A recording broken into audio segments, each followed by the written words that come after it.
The question is fundamentally this. The question is, what is the origin of capacity in the human species? What is it that enables human beings to develop the capacity to exert and resist force so that they can complete whatever mission they are on in life that is really important? How do people get strong in life? How do people develop the ability to ignite their talent and skill in the crucible of pressure and not melt down? To be extraordinary in the things that they really want to be extraordinary and independent of the brutality of the conditions that they might face along the way. We call them storms. Storms are fundamentally see if I can move this forward here. Press that again. There we go.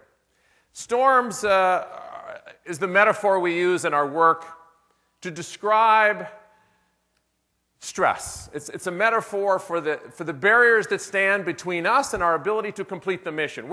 As a business, we're located in Orlando, Florida, at a place called Lake Nona. If you're ever in Orlando, it's a quite unusual place.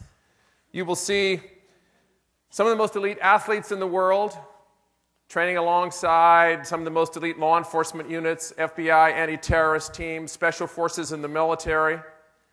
You will see alongside them, you'll see people from every conceivable dimension of medicine, from surgeons, surgical teams, anesthesiologists in every capacity of medicine. And then you'll see people from every walk of life, corporate executives, whatever, all over the world. And they're all there for the same reason. They're all training for the same thing. And that's to expand their capacity so that they, in fact, can complete the mission that stands in front of them, regardless of the storms that they face. We started out this adventure working with professional athletes. And for the first 15 years, that's all we dealt with, was the most brutal competitive forces that professional sport can deliver. We worked with over 16 number ones in the world in their sport. And we had to take them where they had never been before. As a company, we would take a small retainer up front, and then we get paid when they complete the mission. If they do not complete the mission, we don't get paid. So I'm not interested in kind of the feel-good part of it, unless it connects to the numbers. We lived and died by free throw shooting percentages, batting averages, year-end rankings, year-end earnings. And that is a dynamic of pressure, an arena where winning is the only thing that matters.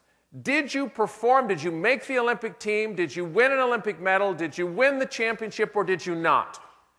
This laboratory, this living laboratory, proved to be an extraordinarily valuable kind of distillation of how the mind and the body and the spirit work in the crucible of pressure. And I want to talk to you about what we've learned in this span of time.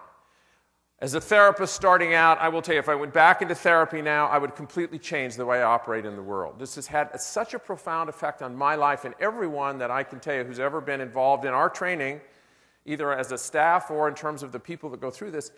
And I think it's important because this is really what life is all about. It's completing the things that matter most to you, and you have a lot of barriers that stand in the way. How do people grow, become strong enough to make it happen in the way it needs to happen?